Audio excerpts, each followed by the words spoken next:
Jeudi 30 mai 2019, Madame, Monsieur, bonjour, voici le sommaire.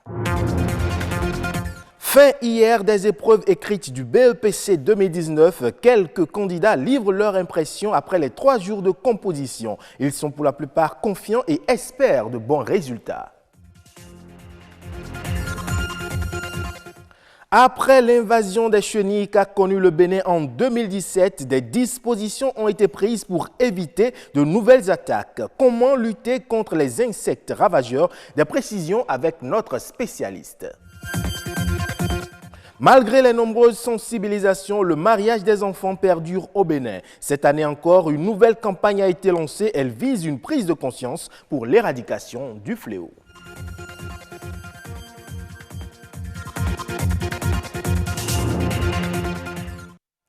Bienvenue si vous nous rejoignez. Ce jour, la communauté chrétienne célèbre l'Ascension, une commémoration qui intervient 40 jours après le dimanche de Pâques, jour de la résurrection du Christ, et 10 jours avant la Pentecôte, jour de la descente du Saint-Esprit sur les disciples de Jésus. Cette fête chrétienne célèbre l'élévation du Christ Jésus dans le ciel avec son corps. Et à l'occasion, toute la rédaction de BB24 se joint à ma voix pour souhaiter bonne fête à la communauté chrétienne.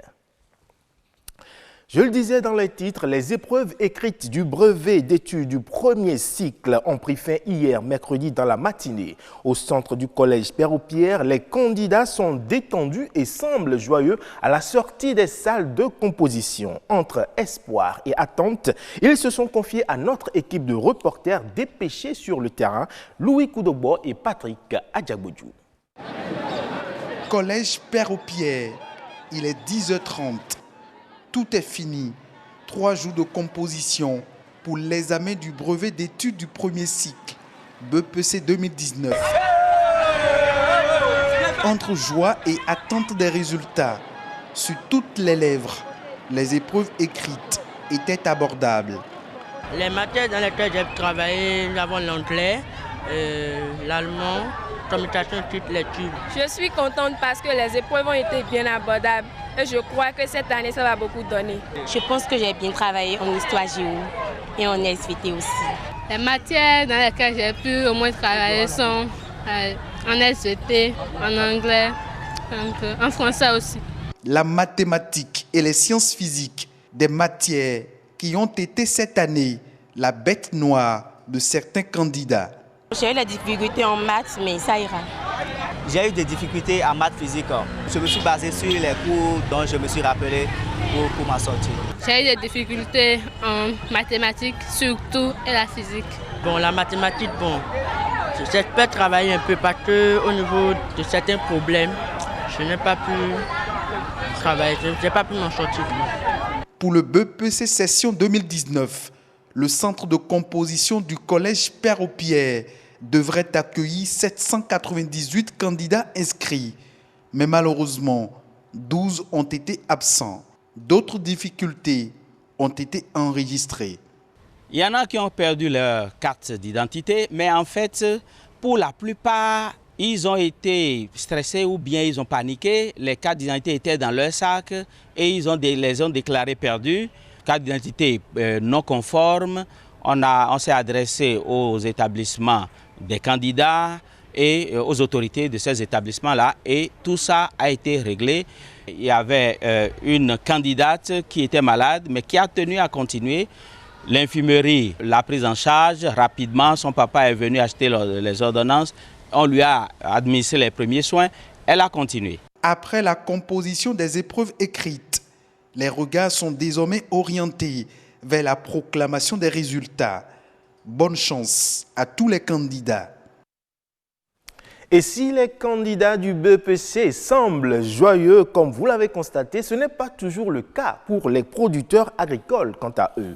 Qu'ils vous souviennent qu'en 2017, le Bénin a connu une invasion de chenilles, des insectes ravageurs considérés comme dangereux pour les cultures agricoles et une menace pour la sécurité alimentaire.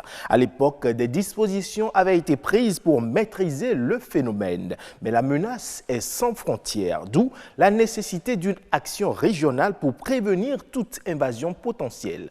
Gorg Gorgen, chercheur agronome, dresse dans l'élément à suivre l'état des lieux de la lutte contre les insectes ravageurs. Il est au micro de Amandine Agnamboussou et César Achadé. Les insectes ravageurs ont depuis déjà toujours été un problème pour l'agriculture, puisque en faisant de l'agriculture, on occupe un espace qui normalement était réservé à une multitude de plantes. Donc plus on occupe cette place, plus on va avoir des problèmes de ravageurs. Vient s'ajouter à ceci que nous n'avons pas seulement des ravageurs autochtones, mais aussi des espèces qui deviennent importantes, qui sont introduites d'autres continents. Aujourd'hui, ça va de plus en plus vite puisque les moyens de transport sont de plus en plus faciles et aussi le volume d'importation de produits agricoles augmente et en même temps augmente le risque d'introduction d'espèces qui peuvent avoir un très fort impact sur la production agricole. Pour prévenir donc une introduction, il faut avoir des structures qui sont en état d'identifier ce qui arrive, c'est-à-dire à toutes les portes d'entrée d'un pays, ça peut être l'aéroport, le port, ça peut être les voies routières. Avoir des gens qui sont formés, qui ont la possibilité de reconnaître le danger que d'autres organismes qui ne sont pas présents soient introduits dans des régions dont les conséquences économiques peuvent être désastreuses. Aussi bien aussi, ces conséquences peuvent être vues même dans l'exportation de produits. Une fois introduits, ces insectes sont de façon permanente et peuvent être à tout moment causer un problème, à moins qu'on ait maîtrisé la façon de les tenir en échec. Et pour ceci, surtout quand il s'agit de nouvelles espèces, je pense maintenant à la légionnaire d'automne, qui a été introduite récemment.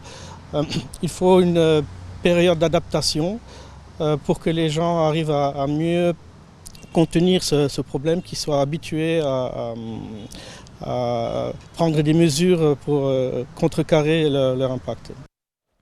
En nouvelle brève, ce 30 mai, en plus de l'Ascension, on célèbre la Journée mondiale pour le droit aux origines. Initiée depuis 2014, cette journée consacrée au droit à connaître ses origines est le fruit d'un combat initié par la coordination des actions pour le droit à la connaissance des origines. Il s'agit durant cette journée de militer afin de permettre aux enfants nés sous anonymat de retrouver leurs parents biologiques alors même que l'accouchement sous anonymat est censé rompre tout lien.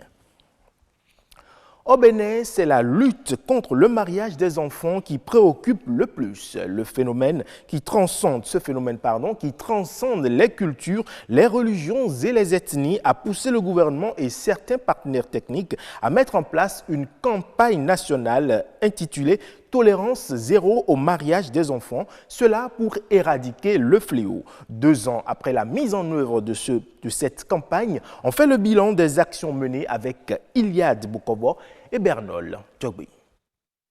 Le mariage des enfants est une pratique qui consiste à soumettre des mineurs à des activités sexuelles. Au Bénin, une fille sur 10 de moins de 15 ans et 3 filles sur 10 de moins de 18 ans sont soumises à cette pratique. Une pratique qui comporte des conséquences néfastes tant sur la santé des victimes que sur l'économie du Bénin. Quand on parle du mariage d'enfants, c'est beaucoup plus dangereux, je vous assure, parce qu'il s'agit des êtres qui ne sont pas encore mûrs, mais qu'on soumet à des pressions, à des actes qui ne sont pas de leur âge. Les conséquences qui en résultent sont énormes.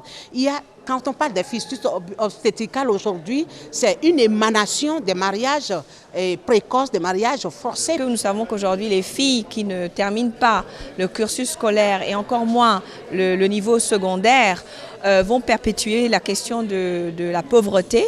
Donc c'est une charge aussi pour le gouvernement. Selon les enquêtes réalisées par l'UNICEF, plusieurs raisons motivent les parents à donner leurs filles précocement en mariage. C'est beaucoup plus lié à la culture et à la tradition. Dans certaines de nos localités, il est dit qu'un enfant qui a déjà une fille qui a déjà menstrué, la deuxième menstruée ne se passera plus pendant qu'elle est encore avec ses parents, au risque de la laisser aller choper une grossesse qui va jeter de l'opprobre sur les parents. Et il y a aussi un système de truc qui s'installe. Les parents peut-être s'étaient déjà dit un certain nombre de choses. Quand j'aurai une fille, je te la donnerai en mariage. Et dès que l'enfant naît, il suffit qu'elle soit de sexe féminin, on lui compte des jours. Des fois même, on gave cette fille pour peut-être honorer l'engagement qu'on avait déjà donné. La campagne nationale Tolérance Zéro au mariage des enfants a été créée en juin 2017. 2 ans après, il y a eu des avancées notables. Selon les statistiques, les acteurs de cette lutte sont passés de 1% à 23% de lutte contre le mariage des enfants. Hors du Bénin, en Afrique du Sud, plus précisément, la balance commerciale agricole a affiché sur le premier trimestre 2019 un surplus de 388 milliards 271 millions de francs CFA, soit 11% de plus par rapport à 2018 à la même période. D'après la Chambre des entreprises agricoles, ce résultat positif s'explique par la baisse des importations de la nation arc-en-ciel. Mais globalement, les perspectives pour le commerce agricole de l'Afrique du Sud en 2019 sont moroses. Les mauvaises conditions météorologiques qui règnent dans diverses régions pourraient notamment réduire la production de raisins et de céréales. En Ouganda, à présent, la production caféière pourrait connaître une chute de 12% en 2019-2020. D'après le département américain de l'agriculture, cette chute attendue se base sur les conditions de sécheresse qui règnent dans les zones de production de la fève. L'autorité de développement du café précise que les différents événements politiques au Soudan devraient également affecter le segment des exportations durant cette même période. Ce sera tout pour l'édition de ce midi. Merci de nous avoir suivis. Bonne fête de l'Ascension.